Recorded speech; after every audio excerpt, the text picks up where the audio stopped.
அனைவருக்கும் மாலை வணக்கம். நாம் எப்பவுமே ரெகுலராக போடுற வீடியோ தான் மல்லிகைப்பூ செடி தான். இந்த ஒரு கழனியும் கட் பண்ணி நம்ம மருந்து வச்சு தண்ணி கட்டிட்டோம். இது 2வது டைமு.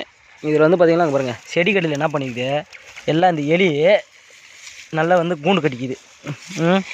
தண்ணி எப்படி பாயும், நம்ம போட்ட மருந்து எப்படி யூஸ் ஆகும் பாருங்கள். இப்போ தண்ணி வர மாதிரி ரெடி பண்ணுவோம். ஏன்னா அந்த டைமு ஆள் யாரும் கிடைக்கல, அதனால் செதுக்க முடியல. அது இல்லாமல் டைம் இல்லை நமக்கு செதுக்கிறதுக்கும். ஸோ செதுக்கணும்னா செடி கட்டியில் கொஞ்சம் நல்லா க்ளீனாக வச்சுப்போம். துளுப்பு மருந்து அடித்தாச்சு. ஃபஸ்ட்டு துளுப்பு மருந்து அடிச்சிட்டோம். இப்போது தண்ணி 2வது தண்ணி இப்போ தான் கட்டுறோம். இது போன டைம் வச்சு எருவு அப்படியே பாருங்கள் எப்படி இருக்குது. எருவு வச்சோம்னா செடி கொஞ்சம் நல்லாயிருக்கும்.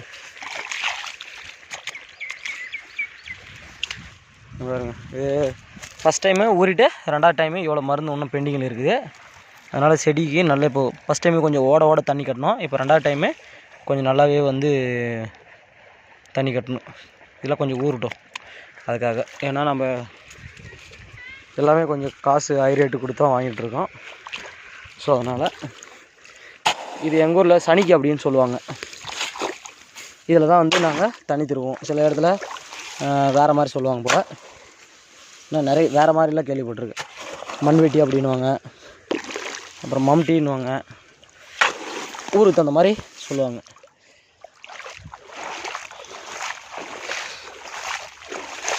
இப்போது நம்ம அடுத்த பாத்தி தண்ணி திருப்பதுனால என்ன பண்ணுவோன்னா தண்ணி இறச்சி விட்ருவோம். ஏன்னா கொஞ்சம் நல்லா காஞ்சி போயிட்டுருக்குது, அதனால் இறச்சோம்னா கொஞ்சம் ஊறும். அதுக்காக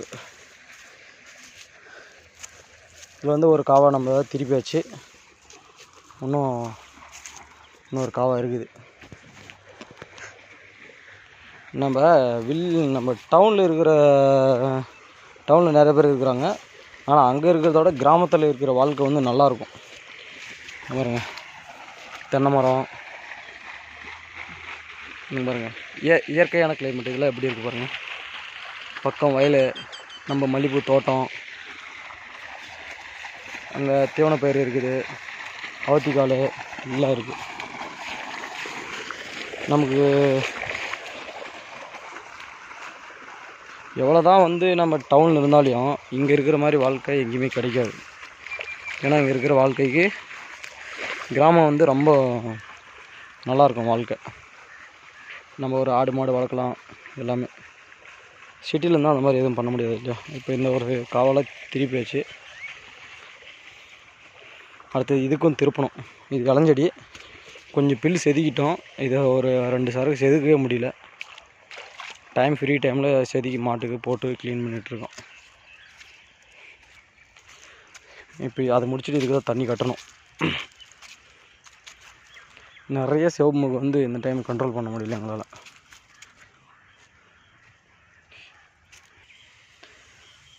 இதில் பார்த்திங்கன்னா நம்ம தீவனப்பயிர் மாட்டுக்கு இது ஒரு பிராண்டு சொன்னோம் இல்லையா, அது நல்லா ஹைட்டாக வளரும். வெயிட்டு ரொம்ப தூக்குறதே கொஞ்சம் கஷ்டமாக இருக்கும். சரிங்களா, இந்த மாதிரி அறுத்துட்டு கொஞ்சம் க்ளீன் பண்ணி விட்ருவாங்க. அப்போது யூரியா போகிறதுக்கு நல்லாயிருக்கும், கம்ஃபர்டபுளாக. பாருங்கள், இதெல்லாம் அறுத்து விட்டது புது துளிர் வந்துருக்குது. இது மழைக்கு மாட்டேன்றதுனால கொஞ்சம் இந்த பில்லெல்லாம் எங்களால் க்ளீன் பண்ண முடியல, டைம் இல்லை. இதெல்லாம் பார்த்துட்ருக்கோம். ஏன்னா 2 மாடு இருக்குது, எங்களுக்கு தேவையான தீவனப்பயிர் நாங்கள் வச்சுக்கிறோம். தேங்காய் மரம் இதெல்லாம் கிராமத்து வாழ்க்கையில் தான் கிடைக்கும். பாருங்கள், செங்காய் மரம். இது செங்காய் மரம், ஓகேவா. ஆனால் இருக்கிறவங்க யாரும் அதை யூஸ் பண்ணிக்க மாட்டாங்க. நாங்கள் ஒரு இளநீ கூட குடிக்க மாட்டோம், மரம்லாம் குத்தி போட்டுக்கிறோம். அதனால் நாங்கள் எதுவும் இளநீ பெருசாக இது பண்ண மாட்டோம். ஏன்னா ரிலேட்டிவ் வந்தால் அப்போது நாங்கள் அது எதனா 1 2 வெட்டிப்போம். அது இல்லாமல் நம்ம சொந்த யூஸுக்குன்னு ஒரு 4 மரம் 5 மரம் வச்சுப்போம். நாங்கள் எல்லாருக்குமே தென்னை மரம் இருக்கும். நம்ம ஏரியாவில் நம்ம மேக்ஸிமம் எல்லோரும் தென்னை மரம் இருக்கும். மல்லிகைப்பூ செடி இப்போ நம்மளை பார்த்துட்டு இன்னொருத்தர் வச்சுருக்காரு. நம்ம வீட்டான ஒருத்தர் 2 பேர் வச்சுருக்காங்க. என்ன ஒன்று, கொஞ்சம் வச்சிட்டோம்னா, கொஞ்சம் ஆர்டர் பண்ணி கொஞ்சம் பராமரிப்பு பண்ணிட்டோம்னா செடி வளர வரலையும்.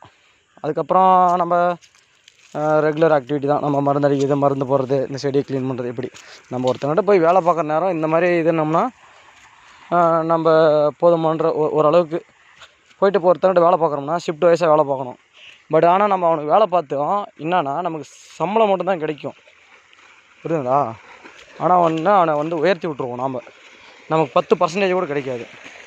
ஆனால் நம்மளது விவசாயம் பண்ணும்போது நமக்கு லாபம் இருந்தாலும் சரி நஷ்டம் இருந்தாலும் சரி நம்ம வந்து இம்ப்ரூவ்மெண்ட் பண்ணலாம், அடுத்தது என்ன பண்ணலாம் அப்படின்னு சொல்லிட்டு நம்ம ஒரு சொல்யூஷன் வந்து பண்ணலாம். இப்போது ஒரு காலனி இருக்குதா, இந்த காலனி வந்து ரெடி ஆகிடுச்சா, மறுபடியும் அடுத்த காலனி ஒன்று வைக்கலாமா வேணாவா அப்படின்னு சொல்லிட்டு நம்ம வச்சு ரெடி பண்ணலாம் தைரியமாக. அதுக்காக சொல்கிறேன். ஆனால் இப்போ கம்பெனியில் ஒரு கொஞ்ச நாள் கழித்து அவன் வந்து வெளியே அமுச்சு விட்ருவான், இல்லை ஏஜ் பார் ஆகிடும். அதுக்கப்புறம் நீங்கள் வந்து என்ன பண்ண போகிறோம், ஒன்றும் இல்லை. இப்போ எல்லாம் மேக்ஸிமம் எல்லாம் கான்ட்ராக்டில் எடுக்கிறாங்க, எவனும் கம்பெனியில் எடுக்க கிடையாது. நானும் ஒர்க் பண்ணிட்டு தான் வந்தேன், நானும் ஒரு 6-7 வருஷம். அது இல்லாமல் இப்போ இங்கே ஒரு லோக்கலில் ஒரு வேலை பார்த்துருக்குறேன். ஸோ அந்த ஃப்ரீ டைமில் இந்த மாதிரி விவசாயம் பண்ணுவோம். எல்லாருமே இந்த மாதிரி ஒரு ஃப்ரீ டைமில் கொஞ்சம் நம்ம அங்கே மட்டும் ஒர்க் பண்ணுறது இல்லாமல் கொஞ்சம் வீட்டானே வந்து நம்ம இருக்கிற கொஞ்சம் நிலம் இல்லாமலாம் எவ்வளோ கஷ்டப்படுறாங்க. இருக்கிற நிலத்தை வந்து நிறைய பேர் விற்பனை பண்ணுறாங்க, இருக்கிறது வந்து கட்டி காப்பாற்றுங்க நிலம். எல்லாமே வந்து ஃப்ளாட் போட்டு விற்று போடுவாங்க, நாளைக்கு வந்து இருக்கிறது கூட வீடு இருக்காது, அந்தளவுக்கு பண்ணிடுவாங்க. ஏன்னா இன்னும் தலைமுறை வளரணும், சரிங்களா? மிகவும் விவசாயம் வந்து ரொம்ப முக்கியமானது. காசு பணம் வந்து இன்றைக்கெல்லாம் நாளைக்கு கூட சமாளிச்சிக்கலாம். ஆனால் வந்து ஒரு உயிர், அந்த உயிரை வந்து சமாளிக்க முடியாது. அதே மாதிரி தான் விவசாயமும், சரிங்களா? ஏன் சொல்கிறேன்னா விவசாயத்துக்கு அவ்வளோ இம்பார்ட்டன்ட். ஒரு உயிரோட வேல்யூ என்னவோ அதே ஈக்குவல் தான் நம்ம விவசாயமும். நம்மளால் ஒரு முடிஞ்ச ஒரு விவசாயம், நான் இதே வந்து விவசாயம் சொல்ல, ஒரு நெல் அறுவடை பண்ணுறாங்க. சில இடத்துல வந்து இந்த கீரை, நம்ம 7 மணி நேரம்லாம் பார்த்தீங்கன்னா வச்சுக்கோங்க, கீரை பண்ணுவார், நெல் நடுவார். இப்போ நம்ம மல்லிகைப்பூ செடி பண்ணிகிட்ருக்கோம். ஆல்ரெடி இதில் வந்து நெல்லெல்லாம் நட்டுருந்தோம். இப்போ அது கொஞ்சம் சரி முடியல, அதனால தான் இது பண்ணிகிட்ருக்கோம். ஏன்னா நமக்கு கொஞ்சம் வழி போக்குவரத்து பிரச்சனை. ஸோ அதனால் இது பண்ணிகிட்ருக்குறோம், சரிங்களா? அந்த மாதிரி ஒவ்வொன்றா பண்ண வேண்டியது தான். விவசாயம் வந்து இம்ப்ரூவ்மெண்ட் பண்ணணும். ஏன்னா இன்றைக்கி விவசாயம் இல்லைனா ஒன்றுமே இல்லை. அவ்வளோ கொரோனா வந்துச்சு, எல்லாம் ஊருக்கு தான் வந்தாங்க. ஊருக்கு வந்துட்டு என்ன பண்ணாங்க, சாப்பிட்றதுக்கு வந்து உணவு தான் அத்தியாவசிய பொருளாக தரங்கினாங்க. யாரும் வந்து பணம் காசு வேணும், எனக்கு அந்த கம்பெனியில் வேலை வேணும், இந்த கம்பெனியில் வேலை வேணும் யாரும் போக கிடையாது, ஓகேவா? விவசாயம்னா எல்லாமே ஒன்று தான். அதுக்காக சொல்கிறேன். நெல் வந்து போட வர ஸ்டேஜ் நம்ம பக்கத்து கழனி நட்டுருக்காங்க. இப்போ ஒரு கழனி வந்து வேஸ்ட்டாக போயிடுச்சு, நட்டார், ஒரு கழனி வேஸ்ட்டாக போயிடுச்சு. இதில் ஒரு ஏக்கரை நட்டுருக்காங்க. இது மட்டும்தான் ஓகே, கொஞ்சம் எல்லாம் போயிடுச்சு வேஸ்ட்டாக. சரி, ஓகே. நம்ம வீடியோ அப்லோட் பண்ணுறோம். ஏன்னா இந்த வாழ்க்கை எப்படி அப்படின்னு சொல்கிறதுக்காக தான் இந்த வீடியோ போட்டிருக்கோம். சரி, வீடியோ பிடிச்சா லைக் பண்ணுங்கள், சப்ஸ்கிரைப் பண்ணுங்கள்.